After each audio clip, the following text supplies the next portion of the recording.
Hi students, आप लोग कैसे हैं। आशा करता हूं आप लोग ठीक होंगे। आज हम एथिल एल्कोहल के बारे में जिक्र करेंगे। आपका एथिल एल्कोहल के बारे में, जो एथिल एल्कोहल है इसका अणुसूत्र पहले देखते हैं हम। इसका अणुसूत्र C2H5OH होता है और इसकी संरचना अगर हम देखें, इसका संरचना अगर देखते हैं, इसकी संरचना जो होती है वो आपका CH3 बॉन्ड CH2OH होता है। इसे हम इस तरीके से भी लिख सकते हैं, या C bond H bond H bond H bond C bond H H bond O bond H। तो आपका अणुसूत्र होता है C2H5OH और संरचना इसका होता है CH3CH2OH, और इसे हम इस तरीके से भी लिख सकते हैं। तो एथिल एल्कोहल का आयुपेशी नाम अगर देखा जाए तो इसका आयुपेशी नाम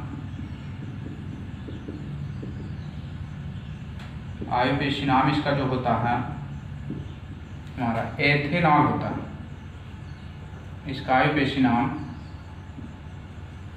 एथेनॉल होता है। आयुपेशी नाम इसका एथेनॉल होता है। और इसके बारे में अगर जिक्र करें थोड़ा सा, तो एल्कोहल जो होता है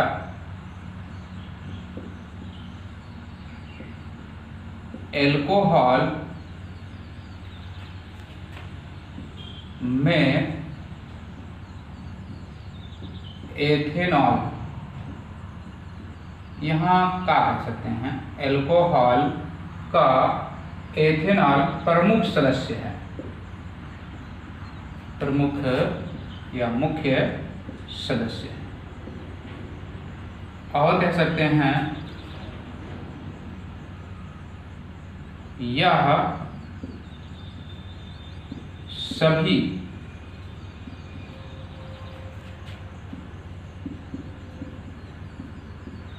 शराबों में पाई जाती है, या सभी शराबों में पाई जाती, आप ऐसा ही बोलते हैं। तो एथेनॉल जो है यह लगभग सभी शराबों में पाई जाती है, और एल्कोहल का यह क्या है, आपका प्रमुख सदस्य है। अगर हम देखें तो एल्कोहल का पहला सदस्य जो होता है वो मेथिल एल्कोहल होता है, और दूसरा सदस्य आपका एथेनॉल होता है। जैसे C2H5 है तो हम देखते हैं, अगर हमारा CH3 है, एक कार्बन है तो उसे पहला सदस्य मानते हैं, और दो कार्बन है तो यहाँ पर क्या होगा, आपका दूसरा सदस्य हो जाता है। और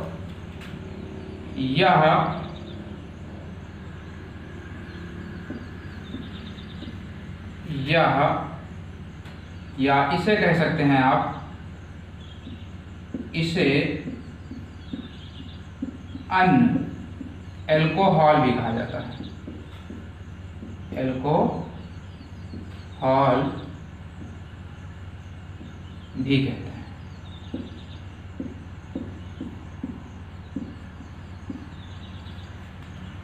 तो एल्कोहल जो है आपका एथेनॉल का प्रमुख सदस्य है, यह सभी शराबों में पाई जाती है, इसे अन एल्कोहल भी कहते हैं। और अगर देखें तो एल्कोहल का तो आपका अणुसूत्र C2H5OH होता है, इसका आयुपेशी नाम एथेनॉल है, और आपका इसका संरचना ये हो जाती है आपका CH3CH2OH, और आपकी क्वालिटी इसकी कुछ है। तो अगर निर्माण भी देखें हम, एथेनॉल का निर्माण, एथेनॉल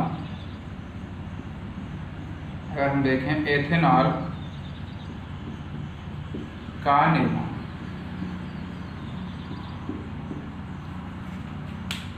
आप ले सकते हैं एथेनॉल का निर्माण।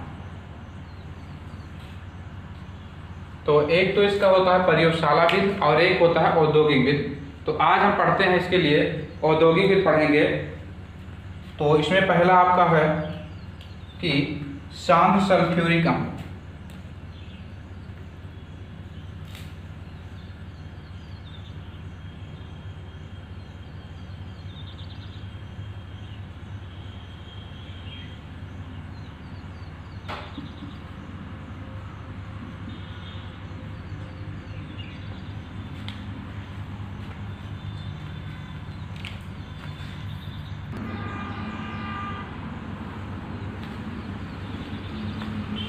एथेनॉल का निर्माण, अगर इसके निर्माण की बात करें हम, तो एक होता है औद्योगिक निर्माण विधि, जैसे आपका है एथिलीन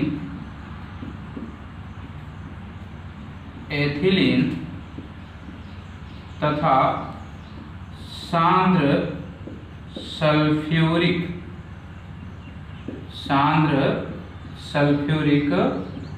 अम्ल से हम इसका निर्माण करेंगे। एथेनॉल का सांद्र सल्फ्यूरिक अम्ल और एथिलीन से। निर्माण करने से पहले हम जिक्र करते हैं एथिलीन के बारे में।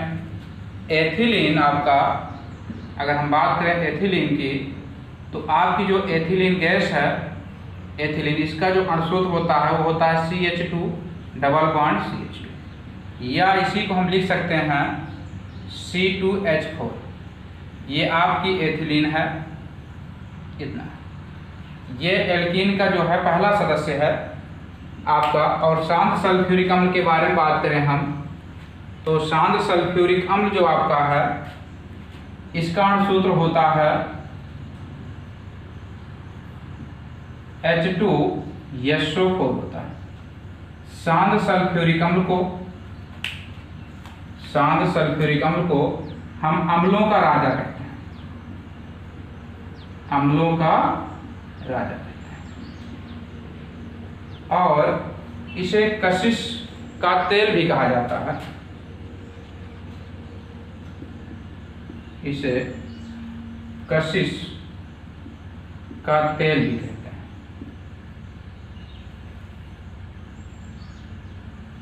यह रंगहीन होता है, रंगहीन गाढ़ा होता है, रंगहीन गाढ़ा तो है। और अगर इसके बारे में जिक्र करें, अम्लों का राजा इसे कहते हैं, कशिश का तेल रंगहीन गाढ़ा द्रव है। यह बैटरी में प्रयोग किया जाता है। जो स्वचालित वाहन है आपके, बैटरी में प्रयोग किया जाने वाला आपका अम्ल है, अम्लों का राजा। इतनी खासियत है इसकी। और इसका अगर घनत्व के बारे में बात करें हम, तो इसका जो घनत्व होता है 1.30, इतना होता है। इसका जो घनत्व होता है इतना पाया जाता है। अब बात करते हैं हम एथिलीन तथा शांत सल्फ्यूरिक अम्ल से हमें बनाना क्या है, एथिल अल्कोहल। तो हम जब एथिलीन को शांत सल्फ्यूरिक अम्ल से क्रिया कराते हैं या के साथ गर्म करते हैं, इसका टेम्परेचर हम रखते हैं 70 से 80 अंश सेल्सियस। तो हम यहाँ लिख सकते हैं, इसे नोट कर लीजिए आप लोग, उसके बाद हम इसका रिएक्शन करा देते हैं। नोट कर लीजिए इसे जल्दी से।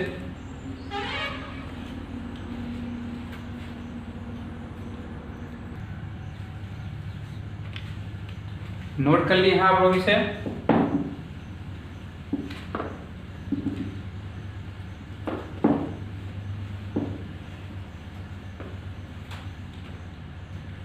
एथिलीन तथा शांत सल्फ्यूरिक अम्ल से हमें अल्कोहल का निर्माण करना है। तो इसका अगर देखें थ्योरी जो होगी, हम लिख सकते हैं यहाँ पर, सांद्र सल्फ्यूरिक अम्ल, सांद्र सल्फ्यूरिक अम्ल में 2 से 30 एटीएम यानी वायुमंडलीय दाब, एटीएम यौम 70 से 80 अंश सेल्सियस ताप पर एथिलीन प्रवाहित एथिलीन प्रवाहित करने पर एथिलीन प्रवाहित करने पर एथिल हाइड्रोजन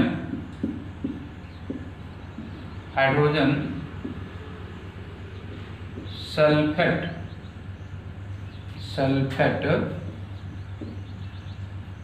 प्राप्त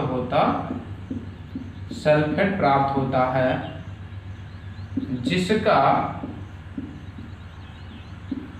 जिसका जल अपघटन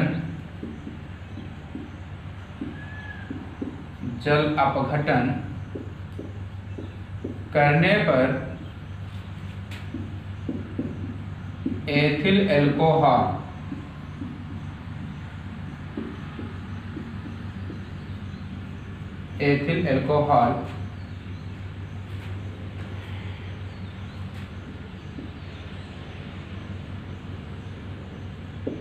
बनता है।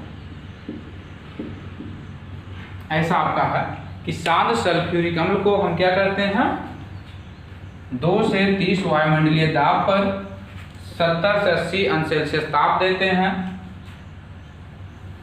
सल्फ्यूरिक अम्ल में हम एथिलीन गैस प्रवाहित करते हैं तो हमें मिलता है पहले एथिल हाइड्रोजन सल्फेट प्राप्त होता है, और जिसका जल अपघटन करने पर हमें एथिल अल्कोहल प्राप्त होता है। आपको ये बात स्पष्ट कर दें कि जब हम H2SO4 में C2H4 प्रवाहित करते हैं तो हमें मिलता है C2H5HSO4, ये चीज मिलता है हमको। लेकिन अगर हम देखें इसका जब जल अपघटन कराया जाता है तो हमें पहले अल्कोहल की वाष्प प्राप्त होती है। क्या मिलती है हमें? अल्कोहल की वाष्प प्राप्त होती है। तो अल्कोहल की वाष्प पहले प्राप्त होती है, उसके बाद इसका हम संघनन कर लेते हैं, या इस वाष्प को हम संघनित कर लेते हैं, और संघनित करने पर हमें C2H5OH जो होता है वो द्रव के रूप में प्राप्त होता है।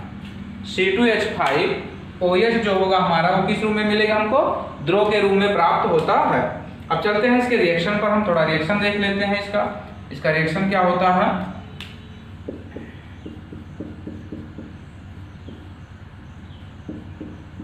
इसकी अभिक्रिया देखते हैं। शांत सल्फ्यूरिक अम्ल में हम क्या प्रवाहित कर रहे हैं? एथिलीन गैस प्रवाहित कर रहे हैं। तो एथिलीन गैस की जो सूत्र होता है C2H4 होता है, और जब हम शांत सल्फ्यूरिक अम्ल प्रवाहित करते हैं तो हम शांत सल्फ्यूरिक अम्ल को इस तरह भी लिख सकते हैं H×HSO4। इसका टेम्परेचर जो होता है वो 70 से 80 अंश सेल्सियस होता है, और वायुमंडलीय दाब जो होगा 2 से 30 atm होगा आपका, 30 atm। यहाँ का H और यहाँ से ये संयोजित हो जाएगा तो ये हो जाएगा आपका C2H5 इंटू यहाँ बचता है हमारा HSO4। C2H5 को हम कहते हैं एथिल, और H को कहते हैं हाइड्रोजन, और SO4 आपका जो है वो आपका हो जाएगा सल्फेट। क्या हो जाता है आपका? सल्फेट हो जाता है। इसके बाद हम क्या करते हैं? एथिल हाइड्रोजन सल्फेट का जल अपघटन करा देते हैं। एथिल हाइड्रोजन सल्फेट का क्या करते हैं? हम जल अपघटन करा देते हैं, तो हमें मिलता है C2H5HSO4। ये मिला हमको ऑलरेडी पहली अभिक्रिया में। और इसका जब जल अपघटन कराते हैं तो H×OH, तो यहाँ का H और यहाँ का HSO4 दोनों मिलकर के बनाते हैं आपका H2SO4, जिसे आप सल्फ्यूरिक अम्ल कहते हो। अब यहाँ पर क्या होगा आपका C2H5 और OH, इसे हम कहते हैं एथिल अल्कोहल। ये हमारा मिला हमको एथिल अल्कोहल। तो आपने अभी पढ़ा कि एथिलीन और शांत सल्फ्यूरिक अम्ल को मिलाने से हमें क्या मिलता है? एथिल अल्कोहल मिलता है।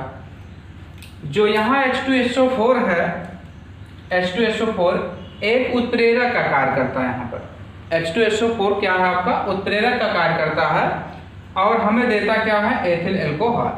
ये आपकी एक अभिक्रिया संपन्न हुई, इसे नोट कीजिए जल्दी से, अगली अभिक्रिया बताते हैं।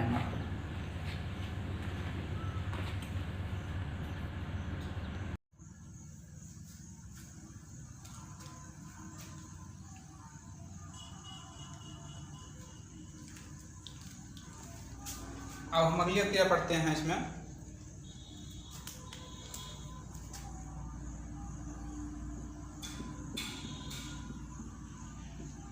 एथिल ब्रोमाइड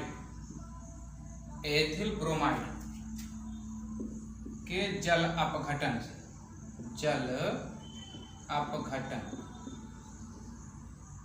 द्वारा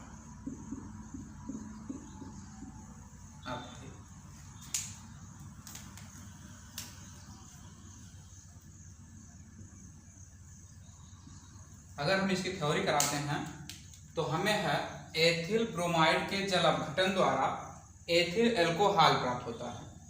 एथिल ब्रोमाइड के जल अपघटन द्वारा हमें क्या मिलता है एथिल अल्कोहल प्राप्त होता है। तो इसका अभिक्रिया लिख लेते हैं। केवल आपका अभिक्रिया आपकी है कि एथिल ब्रोमाइड, एथिल का मतलब हुआ C2H5, ब्रोमाइड से होता है Br, C2H5Br।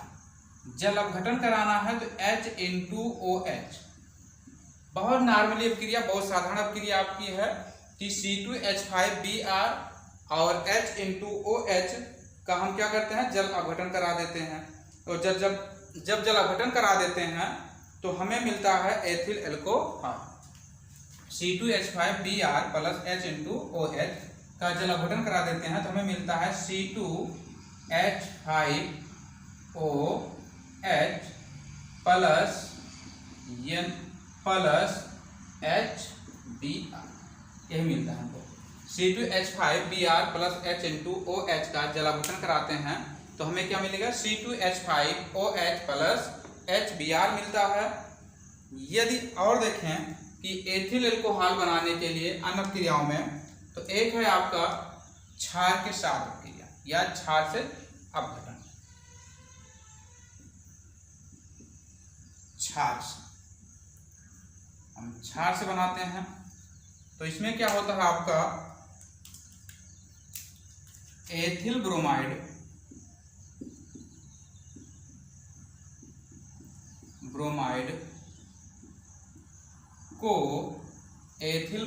को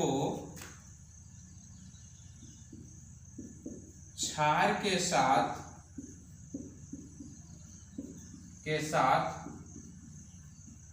गर्म करने पर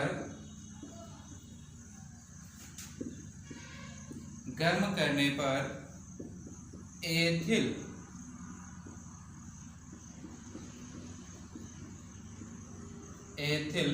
ब्रोमाइड बनता है। ओह सॉरी, यहां पर होगा आपका एथिल अल्कोहल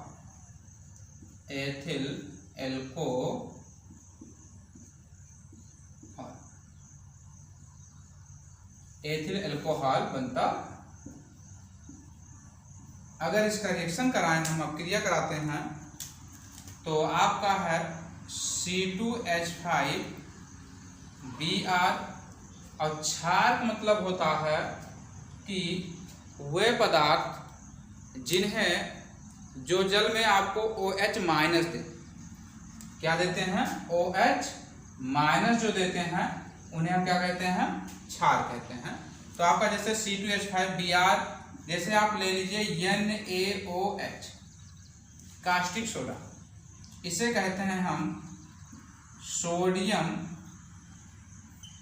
हाइड्रोक्साइड,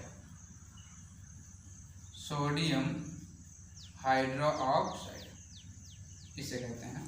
और इसे आप जानते ही हैं, इसे कहा जाता है एथिल ब्रोमाइड। अब यहाँ का Na और यहाँ का Br, आपका यहाँ का Na सोडियम और यहाँ का ब्रोमाइड, दोनों मिलकर बनाते हैं आपको सोडियम ब्रोमाइड। सोडियम ब्रोमाइड मिलता है और हमें मिलता है C2H5 और OH। तो यहाँ हो जाएगा हमारा C2H5OH, जिसे हम एथिल अल्कोहल या एथेनॉल कहते हैं, जिसे हम एथिल अल्कोहल या एथेनॉल कहते हैं। आज हमने एथिल अल्कोहल बनाने की 3 विधियां जानी, जिसमें से पहली थी आपकी एथिलीन और शांत सल्फ्यूरिक अम्ल के द्वारा, दूसरा है एथिल ब्रोमाइड का जल अपघटन द्वारा, तीसरा है एथिल ब्रोमाइड के क्षार अपघटन द्वारा। एथिल ब्रोमाइड का क्या है? क्षार अपघटन द्वारा, या आप कह सकते हो कि क्षार से हमने एथिल अल्कोहल प्राप्त किया। ये 3 अभिक्रियाएं आज हमने पढ़ी हैं। अब इसके बाद नेक्स्ट वीडियो में आपको मिलेगा कि एथिल अल्कोहल को किण्वन विधि के द्वारा कैसे बनाया जाता है। किण्वन विधि के द्वारा नेक्स्ट वीडियो में हम आपको पढ़ाएंगे, बताएंगे कैसे बनाया जाता है। ये आज का वीडियो आपको अच्छा लगा हो तो आप लाइक कीजिए और इस वीडियो को सब्सक्राइब कीजिए। थैंक यू, धन्यवाद।